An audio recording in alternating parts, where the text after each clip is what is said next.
on arrive à notre dernier volet de cette série de prédications au sujet de la vie et du livre de Daniel.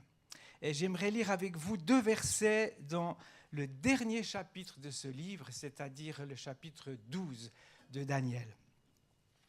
Daniel 12, verset 4. Daniel 12, verset 4. « Toi, Daniel, tiens secrètes ces paroles et scelle le livre jusqu'au temps de la fin. Plusieurs alors le liront et la connaissance augmentera. » C'est ce que nous avons fait ces semaines dernières. Nous avons lu le livre de Daniel, une partie, certains éléments de la vie de Daniel. Et verset 13, « Et toi, Daniel, marche vers ta fin, pas ta fin d'estomac, ta fin de vie. Tu te reposeras et tu seras debout pour ton héritage à la fin des jours. » Il n'est pas dit à la fin de tes jours, à la fin des jours. Hier, il nous arrivait une petite aventure avec Sonia. Ça a commencé vers le milieu de la semaine. Une personne, parce que voilà, Sonia s'occupe de l'ancienne activité de son père qui vendait de l'aloe vera, des jus, des choses comme ça, et une dame dont on ne connaissait même pas ou plus le nom, téléphone et puis pour commander, et puis là dans la discussion, elle lui propose de venir chercher quelque chose qu'elle voulait et puis de l'inviter au restaurant. Et ma femme lui a dit « Ouf, mais c'est qu'il y a quand même mon mari à la maison. Ah, mais votre mari, il est bienvenu et tout. » Voilà, elle nous invite au restaurant. Elle vient chez nous. On ne la connaissait pas. Et puis là, une fois qu'elle a fait sa commande, elle a dit « Bah, alors voilà, on va aller au restaurant. Où est-ce que vous voulez aller ?» Bon, on lui a dit « 1 ou 2 restaurants, quand même pas trop cher et tout. » Elle a dit « Mais un bon restaurant. Moi, j'aime les bons restaurants. Et il faut que ça soit un bon restaurant pour vous. Vous êtes les rois et les reines. » Incroyable, n'est-ce pas? Donc voilà, j'ai choisi un bon restaurant.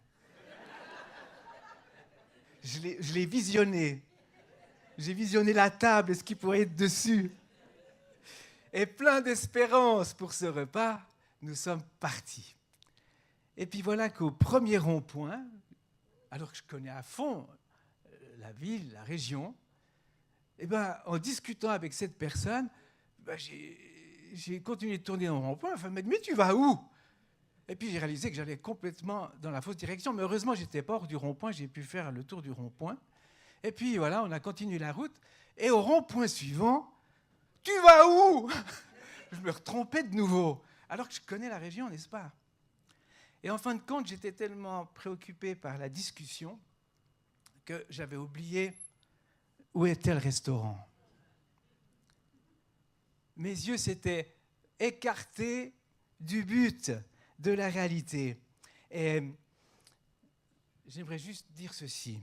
Si tu veux aller jusqu'au bout, il faut que tu te concentres sur ton objectif et sur l'objet de ce qui t'est promis. Et dans le livre de Daniel, il y a des promesses incroyables. On n'en a lu qu'une petite partie, chers amis. Mais il y a des prophéties dans ce livre étonnantes et qui sont propres à nous donner beaucoup d'espérance. Avoir les yeux fixés sur notre espérance, c'est au fond ce à quoi Daniel nous invite. Le livre de Daniel est un livre qui m'a toujours personnellement fasciné depuis déjà mon jeune âge, en fin de compte, encouragé, motivé dans ma foi et dans mon espérance. Fasciné par la portée et la précision des prophéties apportées par Daniel. J'ai passé, je pense, des heures à lire les prophéties de Daniel. Et ça m'a comme imbibé, impacté. Et des moments, quand je lisais ces prophéties, mais je sentais des émotions qui montaient dans l'être, dans le cœur, jusqu'à des larmes dans les yeux. Parce que la parole de Dieu est tellement incroyable. Également encouragé par la vie et le témoignage de Daniel et ses amis, pour toutes les promesses et les accomplissements de toute une partie des prophéties qui ont été données. Plusieurs se sont déjà accomplis ou sont en train. Motivé également dans la foi par les interventions de Dieu à l'égard de Daniel et de ses compagnons. Daniel est une démonstration qu'il est possible de vivre, d'assumer sa foi dans notre société, dans toute société, tout contexte, de manière intègre, authentique et sans compromis. Alors c'est beau, hein? Je vous redis ça. Hein? Daniel est une démonstration qu'on peut assumer sa foi dans toute société, tout contexte, de manière intègre, authentique et sans compromis. C'est beau, mais ce n'est pas évident. Qui peut lever la main et dire « ça, c'est moi » ?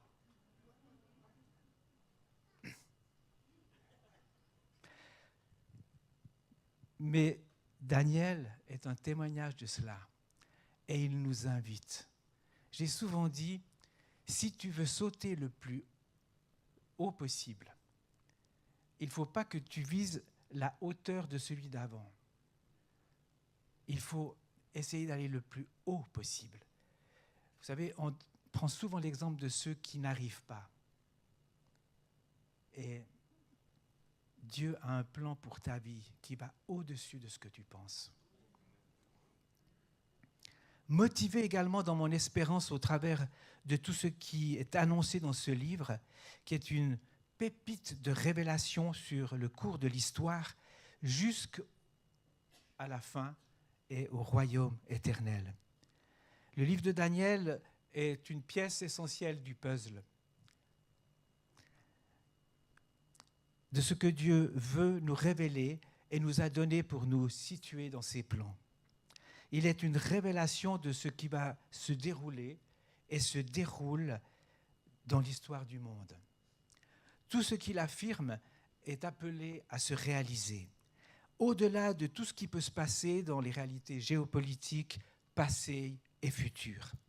De toute manière, sa victoire et la vie selon son cœur triompheront. Les grandes figures humaines passeront. Les royaumes, aussi grands soient-ils, aussi puissants soient-ils, passeront. Mais son règne sera éternel. Et ce livre est le ferment et la source d'une espérance qui va au-delà des circonstances. Il nous appelle à une espérance qui va au-delà des drames et des apparents échecs qui pourraient nous atteindre, que nous côtoyons. Il nous dit que même la mort n'arrêtera pas ses projets. Les promesses et la victoire qui sont dans le cœur de Dieu et ce qu'il nous partage s'accompliront. Ce livre nous parle de jeunes hommes qui ont tout perdu, qui ont assisté au terrible massacre atteignant l'armée de leur pays et de bien des amis et membres de leur famille également. Des jeunes hommes qui ont quitté des lieux dévastés. Merci. Je crois qu'on peut laisser les images. Il n'y a pas besoin de fermer entre deux. Merci beaucoup. Ah, mais c'est peut-être plus pratique pour la vidéo, je crois. Alors faites comme c'est bon. Donc ils ont quitté des lieux dévastés avec d'autres déportés de leur peuple. Ils ont marché près de 1000 kilomètres jusqu'à Babylone, où ils ont pu ressasser pendant les 3 à 4 mois de voyage toutes les réalités auxquelles ils ont été confrontés. De jeunes hommes qui, plus tard, ont reçu la nouvelle de la destruction de la ville, la démolition du temple, fierté et témoignage de leur foi. De jeunes hommes qui avaient tout pour perdre leur espérance, tout pour perdre leur foi, leurs valeurs, leurs principes. De quoi mettre en doute leurs convictions profondes. Et de ces jeunes hommes confrontés à toutes ces réalités et à celles que nous avons déjà partagées dans les dimanches passés, eh bien, Dieu va faire surgir la vie et une espérance renouvelée. Et c'est là ce qui est au cœur de leur ténacité en réalité et de leur motivation à bien faire jusqu'au bout. C'est leur espérance dans un Dieu vivant. Et chers amis, si nous sommes sans espérance, nous perdons toute motivation. Pas d'espérance, pas de motivation. Tout au long des siècles, ce sont ceux qui ont espéré encore et encore qui ont tenu dans les emprisonnements, dans les humiliations, dans les sans-issue. Ce sont eux qui ont été des instruments pour des découvertes, des inventions parfois incroyables. Il y a l'histoire, je ne sais pas si vous avez déjà entendu parler de l'écriture braille. L'écriture braille, c'est une écriture pour aveugles. Et ce sont des points, des points les uns avec les autres, qui créent un mot, enfin une lettre, un mot, etc. Et celui qui a inventé cela, c'est quelqu'un qui s'appelait Braille. Il était enfant de quelqu'un qui avait une menuiserie, et alors qu'il jouait, enfant, à 10 ans, avec les instruments de son père pour bricoler, parce que son père aimait le faire bricoler, il s'est planté dans l'œil un outil, et dans les 2 ans qui ont suivi, il a perdu complètement la vue. Et son père, qui s'est toujours occupé de lui, eh bien, essayait de lui dessiner des lettres avec des clous pour qu'il apprenne à lire. Et puis plus tard, il est allé dans une haute école pour aveugles, et il a fait des études assez approfondies. Ensuite, il est retourné chez lui. Et puis là, il avait tellement à cœur que les aveugles puissent lire, et entre autres, lire la Bible. Et il a cherché tous les moyens, et à un moment donné, il a eu un petit flash, et dans le bois, il a créé ces petits trous pour faire les lettres braille. Et encore aujourd'hui, cette écriture est utilisée. Et sauf erreur, il y a même des ordinateurs braille. Oui. Pourquoi ? Parce que malgré qu'il était aveugle, il avait cette vision que ce serait possible d'écrire, de lire, de connaître la parole de Dieu. Et son espérance, il ne l'a jamais quittée, et il est allé jusqu'au bout. Nous pouvons espérer parce que Dieu nous a créés avec une faculté de croire et d'espérer. Nous sommes à son image. Dieu espère et espère encore pour chacun d'entre nous, sinon on ne serait pas là ce matin. Cependant, notre espérance, elle peut soit se développer, soit stagner, se flétrir, et voire même disparaître. La Bible affirme, en Dieu, ces 3 choses demeurent, la foi, l'espérance et l'amour. Et si tu es un enfant de Dieu, tu es destiné à cela. Ta foi est appelée à être implantée dans ton âme, dans ton cœur et grandir. Ton espérance est appelée à prospérer. Et alors, si tu as la foi, si tu as l'espérance, tu peux aimer.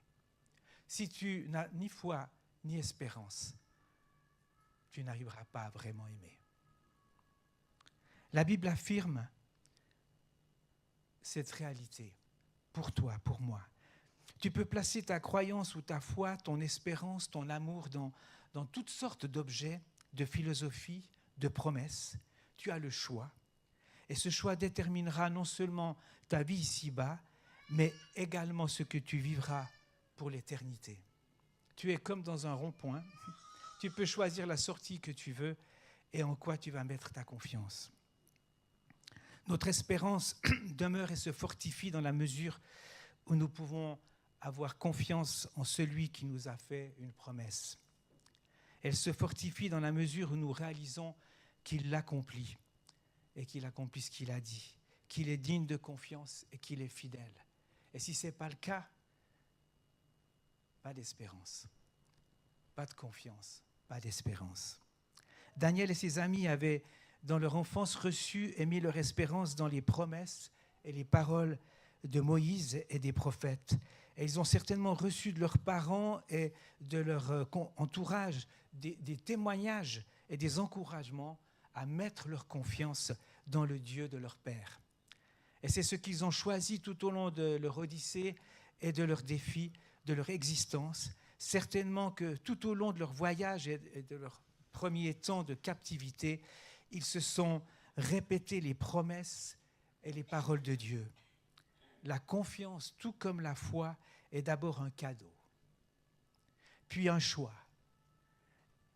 Le choix de le prendre et de s'en servir. Ensuite, Dieu l'honore. Et Dieu a honoré leur espérance, leur foi. À ces jeunes hommes qui se sont accrochés à lui et qui ont cru contre toute espérance, Dieu va démontrer sa fidélité.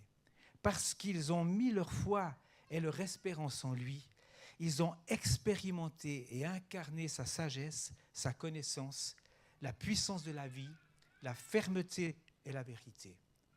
Au fond, ils ont expérimenté la présence de Dieu. Parce que lorsque tu as l'espérance en lui, il est en toi. Ces grands défis et ces perspectives sont pour tous les enfants de Dieu. C'est vrai, le Seigneur ne nous a jamais promis que tout se passerait sans drame, sans défis qui nous dépassent, sans des moments où tout semble nous échapper et tout semble aller dans le sens inverse que nous avions pensé espérer, sans moment de doute. Mais il nous a promis qu'il serait avec nous, qu'il ne nous abandonnera pas et que nous serons secourus dans tous nos besoins. Il nous a promis que nous trouverons en lui les forces, les ressources pour faire face à ce qui va nous arriver, quel que soit ce qui nous arrivera. Notre foi et notre espérance sont à exercer dans tous les domaines, même si ceux-là sont différents, suivant pour qui. Nous vivons tous des choses différentes, nous sommes confrontés à des éléments différents, mais Dieu a des ressources pour chacun de ces éléments. Et il est bon de savoir qu'à l'époque de Daniel, il n'était pas le seul prophète. Vous savez quels sont les prophètes de cette époque? Jérémie, a dit le pasteur, qui a bien étudié à l'école biblique. Et qui d'autre? Ézéchiel, bravo. Jérémie et Ézéchiel étaient deux prophètes, et tout à la fin de la vie de Daniel, il y a encore eu Zacharie, mais il n'exerçait peut-être pas encore. Pour dire que dans ces temps difficiles, Dieu a encouragé son peuple par des prophètes différents et qui ont vécu des choses différentes. Dieu sait si bien ce à quoi nous devons faire face, aux particularités qui caractériseront notre parcours. Daniel donc avait ce contemporain qui s'appelait Jérémie, qui était de 20 ans son aîné. Ézéchiel avait à peu près le même âge que lui, mais a été déporté à Jérusalem quelques années plus tard, 7 ans plus tard. Et tous les trois ont vécu un ministère prophétique assez différent l'un de l'autre, un contexte aussi qui n'a pas été le même. Et Jérémie, lui, a fait face à de terribles oppositions, mais jusqu'au bout de son ministère, jusqu'au dernier moment, ça a été compliqué. On s'est opposé à lui, on a tout fait pour le tuer, pour l'éliminer. Et il avait un message qui n'était pas simple. Également, Jérémie a fait face à des oppositions de la part de faux prophètes. Il a assisté jusqu'à la totale destruction de Jérusalem. Il est, lui, resté à Jérusalem. Il a assisté à la destruction du temple et puis à la dernière déportation. Et il écrira aussi un livre, en plus du livre de Jérémie, les Lamentations de Jérémie, tellement les choses étaient difficiles à porter. Mais ce qui est extraordinaire, c'est que dans ce livre des Lamentations, il y a un passage, je dirais le fleuron de l'espérance. Et il dit, mais voici ce qui me donnera de l'espérance. C'est que la bonté de Dieu se renouvelle chaque jour, chaque matin. Et il s'est fortifié avec cette réalité. Son nom était l'Éternel établi, nomme, envoie.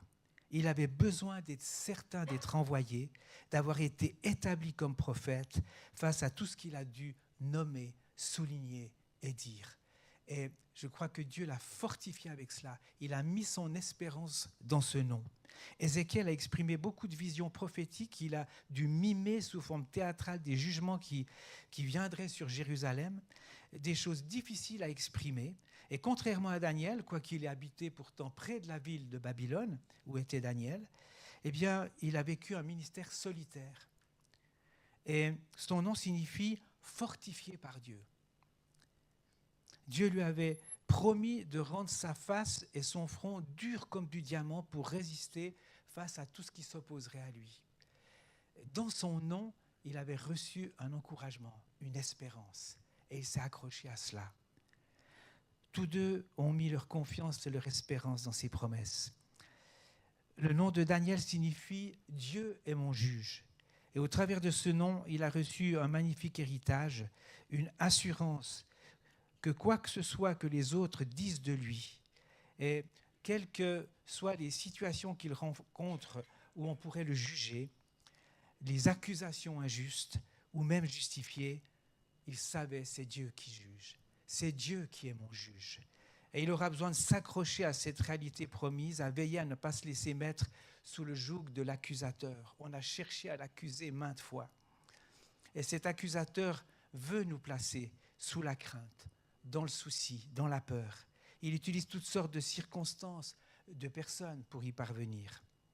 L'ennemi de Dieu désire saper notre assurance et notre espérance. Il désire voiler cette espérance. Dans 1 Jean 5, verset 5, il est dit « Qui est celui qui a triomphé du monde, sinon celui qui croit en Jésus, qui croit que Jésus est le Fils de Dieu. » Amen. Et tu as de quoi faire face à ces réalités. L'Esprit qui est en toi a triomphé du monde. Elle nous dit encore que la foi est une ferme assurance des choses qu'on espère, une démonstration de celles qu'on ne voit pas. Une assurance des choses qu'on espère. C'est la foi. La foi crée cela en toi. Une espérance véritable. Une espérance qui devient une assurance et qui devient, à un moment donné, une démonstration. Daniel et ses amis ont vécu cette réalité. C'est cette foi en Dieu, cette espérance qui leur a permis de tenir le cap, de continuer malgré tout, de rester fidèles. Et alors que Daniel était en captivité depuis plus de 10 ans et avait reçu une place importante dans la gouvernance de l'Empire, Jérémie, lui, vivait à Jérusalem, comme on l'a dit, et il va envoyer une lettre à tous les captifs de Babylone. Nous allons mettre cette lettre sur écran, merci beaucoup. Et cette lettre dit ceci. Voici le contenu de la lettre qu'écrit Jérémie, le prophète, qu'il a envoyé à Jérusalem, etc. On peut continuer, merci, verset 2 et suivant, au 4 et suivant, merci. Ainsi que l'Éternel des armées, le Dieu d'Israël, à tous les captifs que j'ai emmenés de Jérusalem à Babylone, bâtissez des maisons, habitez-les, plantez des jardins, mangez-en les fruits, prenez des femmes, engendrez des fils et des filles, donc une par personne, juste une parenthèse. Prenez des femmes pour vos fils et donnez des maris à vos filles, afin qu'elles enfantent des fils et des dieux, des fils et des fils. Alors là, je pense que c'est prophétique, certainement. Des fils et des filles, multipliez là où vous êtes et ne diminuez pas. Recherchez le bien de la ville où je vous ai mené en captivité et priez l'Éternel en sa faveur parce que votre bonheur dépend du sien. On continue. Mais voici ce que dit l'Éternel. Dès que 70 ans se seront écoulés pour Babylone, je me souviendrai de vous et j'accomplirai à votre égard ma bonne parole en vous ramenant dans ce lieu. Car je connais les projets que j'ai formés sur vous, dit l'Éternel, projets de paix et non de malheur, afin de vous donner un avenir et de l'espérance. Il n'a pas des projets de malheur, il a des projets pour un avenir et pour une espérance. Pour toi, pour ta vie, quoi que ce soit que tu vives, où que tu en sois. Vous m'invoquerez et vous partirez, vous me prierez et je vous exaucerai. Chers amis, vous me cherchez, vous me trouvez, et vous me cherchez, si vous me cherchez de tout votre cœur, pardon, il y a encore un petit bout, je me laisserai trouver par vous, dit l'Éternel, et je ramènerai vos captifs, je vous rassemblerai de toutes les nations et de tous les lieux où je vous ai chassés, dit l'Éternel, je vous ramènerai dans le lieu où je vous ai fait aller en captivité. Et je crois que cette prophétie, elle a une portée sur le moment, mais elle a encore une portée aujourd'hui et dans l'avenir. Dieu aime partager ses projets avec son peuple. Il l'a fait tout au long de la vie de Daniel, lui révélant des événements incroyables qui allaient arriver durant sa vie, mais également dans l'histoire future. Si bien que souvent ces réflexions l'ont terrifié et l'ont mis dans des émotions à la limite du supportable. Et elles ont été également des sujets d'encouragement et d'une espérance inébranlable. Soit dit en passant, on pourrait, en lisant le livre de Daniel, se dire, mais Daniel, il passait son temps à avoir des révélations. Mais ça s'est passé, mes amis, sur des dizaines d'années. Et parfois, entre une prophétie et une autre, il s'est passé 10, 15 ans où David est resté fidèle à son Dieu. Peut-être des moments, il n'entendait plus rien. Mais il s'est accroché à son espérance. Il savait que Dieu accomplirait ce qu'il a déjà dit. Et puis, tout à coup, Dieu lui a parlé et parlé encore. Parmi les captifs de Babylone ainsi qu'à Jérusalem, il y avait en ce temps, lorsque Jérémie a écrit cette lettre, il y avait des faux prophètes et, qui disaient notamment, plusieurs disaient, « Dans 2 ans, Babylone sera détruite et vous allez pouvoir rentrer, vous retournerez tous à Jérusalem. » Mais ce n'était pas la réalité. Et c'est pour ça que Dieu a demandé à Jérémie d'écrire cette prophétie et puis de leur dire non, ce n'est pas cela. Jérémie avait reçu de la part de Dieu qu'au contraire, la captivité allait durer et qu'il fallait s'adapter à cette réalité tout en gardant l'espérance et la certitude d'un retour promis par Dieu. Il y a des vraies et des fausses espérances, chers amis. Et parfois, on peut s'entêter dans une espérance qui n'est pas celle que Dieu nous dit. Et nous avons besoin de discernement. Nous avons besoin parfois du conseil des frères et sœurs, d'être portés avec d'autres pour rester dans un équilibre. Franchement, j'ai entendu parfois des choses que des gens attendaient.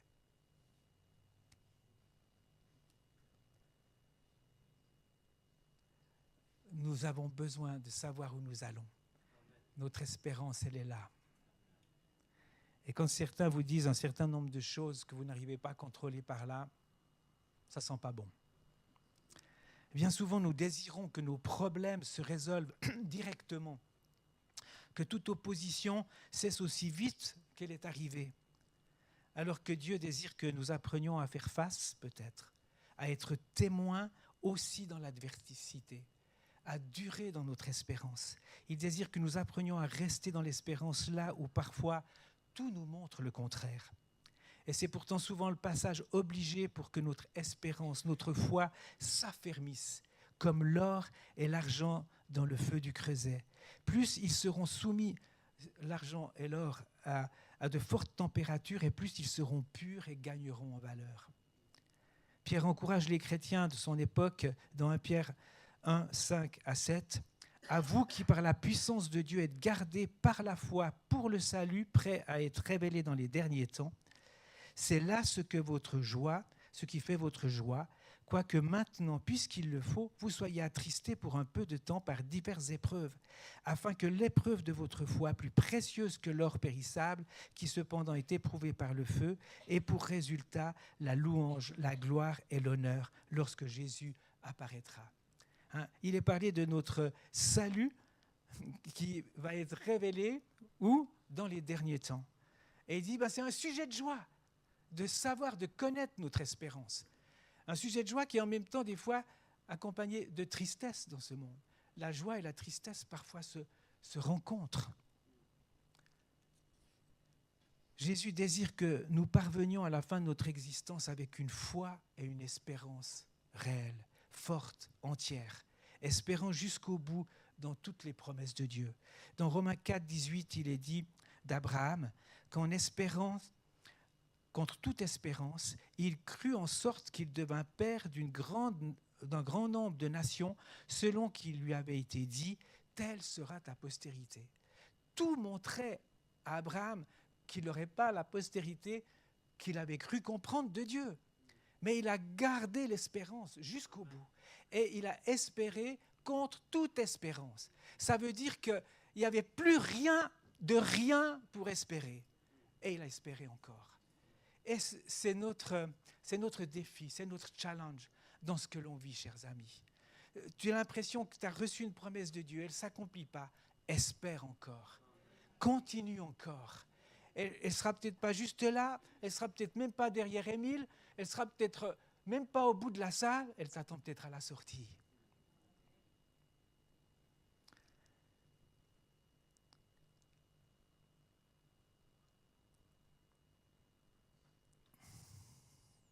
On aimerait parfois avec raison que le Seigneur revienne tout de suite, afin de régler tous nos problèmes, alors que Dieu nous appelle à la patience et la persévérance.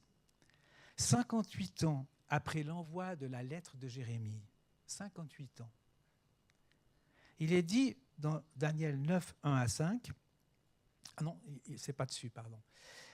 Il est dit ceci, Daniel 9, 1 à 5. La première année de Darius, fils d'Assuérus, de la race des Mèdes, lequel était devenu roi du royaume des Chaldéens, la première année de son règne, moi, Daniel, je vis par les livres qu'il devait s'écouler 70 ans pour les ruines de Jérusalem, d'après le nombre des années dont l'Éternel avait parlé à Jérémie le prophète.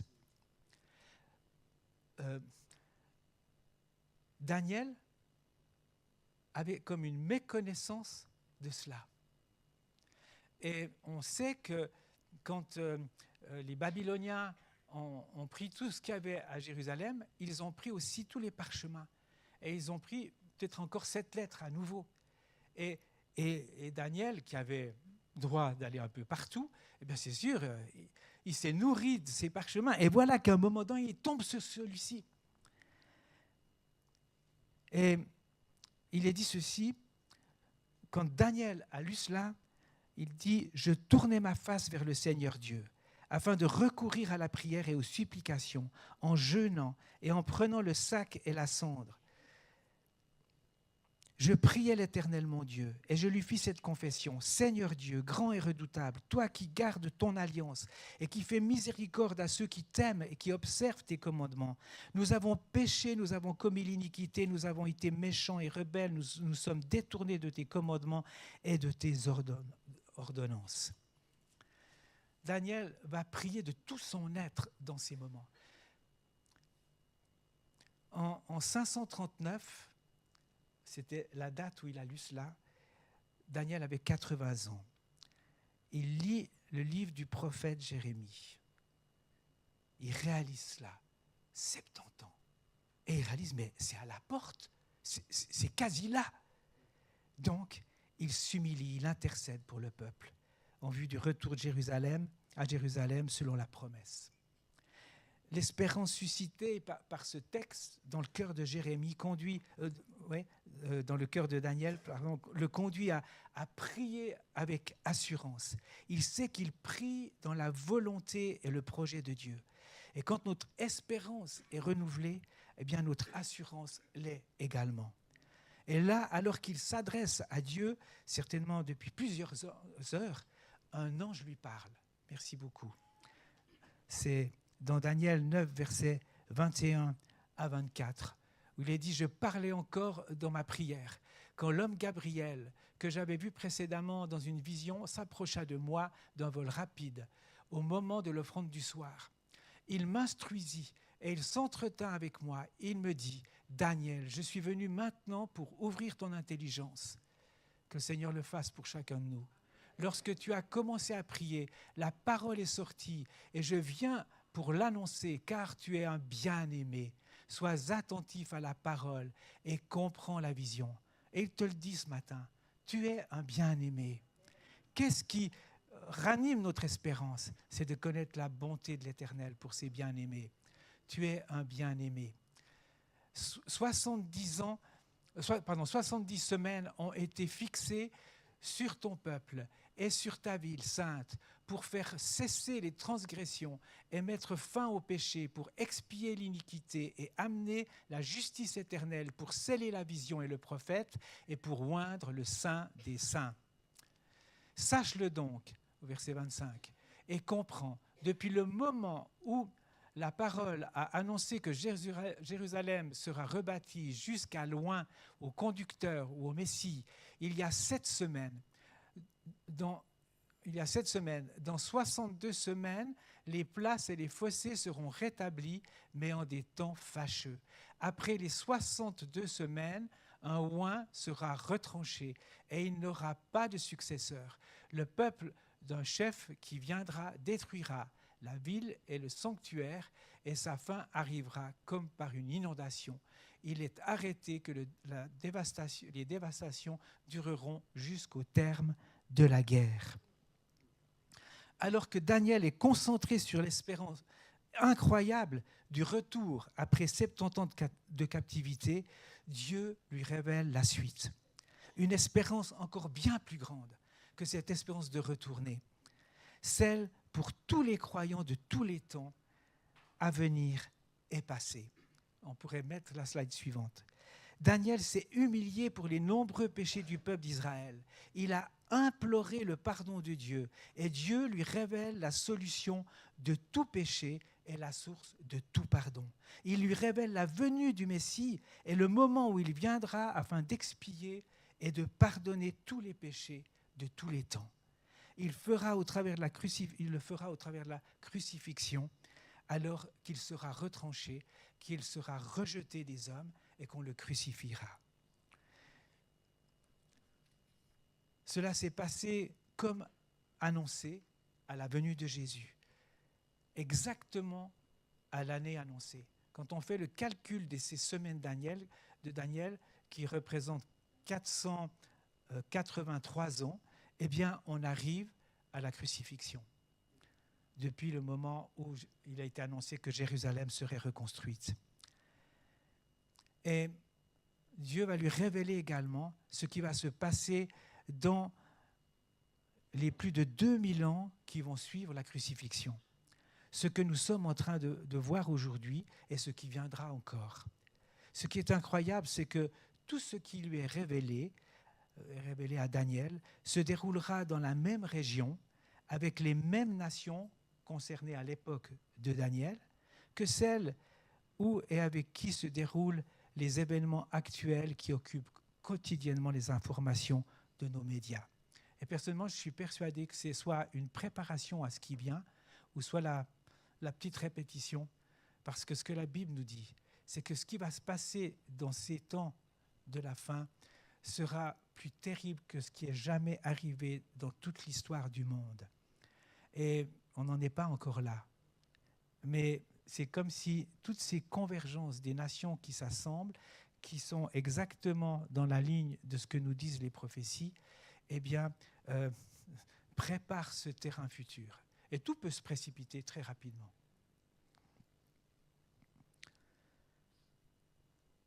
Il est révélé qu'à la toute fin, il y aura un homme puissant à la tête du monde, mais ça nous semble impossible, n'est-ce pas, avec ce qui se passe, qui fera des choses abominables jusqu'à sa ruine subite, donnant place au règne de Christ.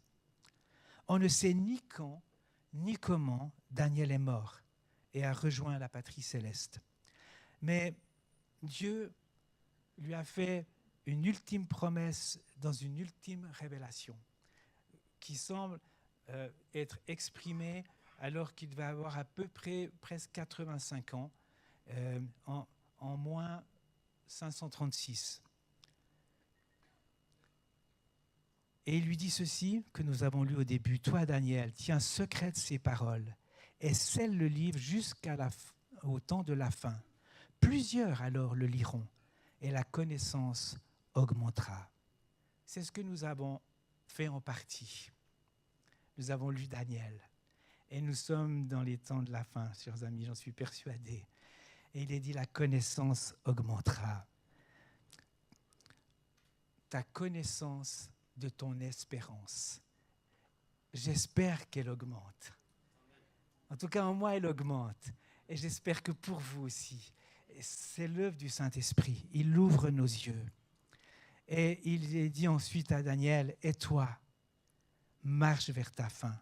Tu te reposeras et tu seras debout pour ton héritage à la fin des jours. Seras-tu debout? Ton espérance te fera-t-elle tenir debout? » Parce que ce qui nous fait tenir debout, c'est notre foi et notre espérance. Où en est et en qui ou en quoi est ton espérance? C'est important. En quoi espères-tu? Bien sûr, on espère tous recevoir son salaire à la fin du mois. Moi, maintenant, c'est l'AVS, deuxième pilier. Mais c'est un pilier qui est assez faible parce qu'il peut y arriver n'importe quoi. Notre pilier, c'est Jésus. Celui qui a annoncé, qui vient et qui est là avec nous. Nous pouvons tous quitter ce monde d'un jour à l'autre. À l'époque, on était un petit peu, azimutés, tellement sûrs de tout ce qu'on croyait. Et puis, certains y mettaient sur leur tableau de bord, surtout quand ils prenaient des autostoppeurs, ils mettaient « Attention, le conducteur de ce véhicule peut être enlevé d'un moment à l'autre ». C'était ce qu'on appelle croire en l'enlèvement de l'Église. Au fond, le plus grand drame n'est pas tant que quelqu'un quitte cette terre, parce qu'il en part tous les jours. Tac, il y en a un, tac, il y en a un, tac, il y en a un. Et aujourd'hui, il y a un tel mépris de la vie. On entend dans les nouvelles 140, 2000, 30 000, et on s'habitue à cela. Mais Dieu connaît chaque personne, et il sait quand elle va quitter cette terre. Nous devons tous la quitter à un moment donné ou à un autre. Le drame n'est pas cela.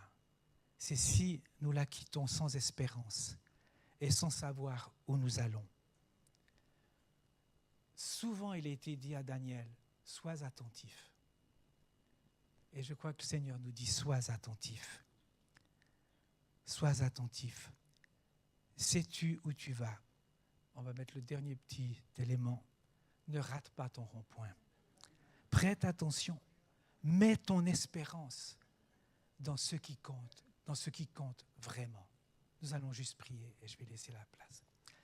Seigneur notre Dieu, merci pour ta présence. Seigneur, merci parce que tu t'es révélé à nous en tant que personne. Mais tu t'es révélé aussi à nous en tant que parole.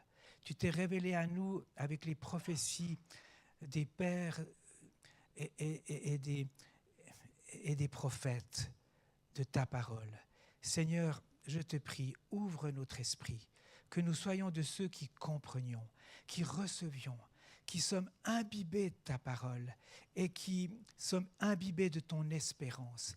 Merci de ce que tu fortifies l'espérance de mes frères et sœurs, de ce que chacun d'entre nous, nous pouvons comme nous accrocher à notre espérance et décider de croire envers et contre tout dans le nom de Jésus. Amen.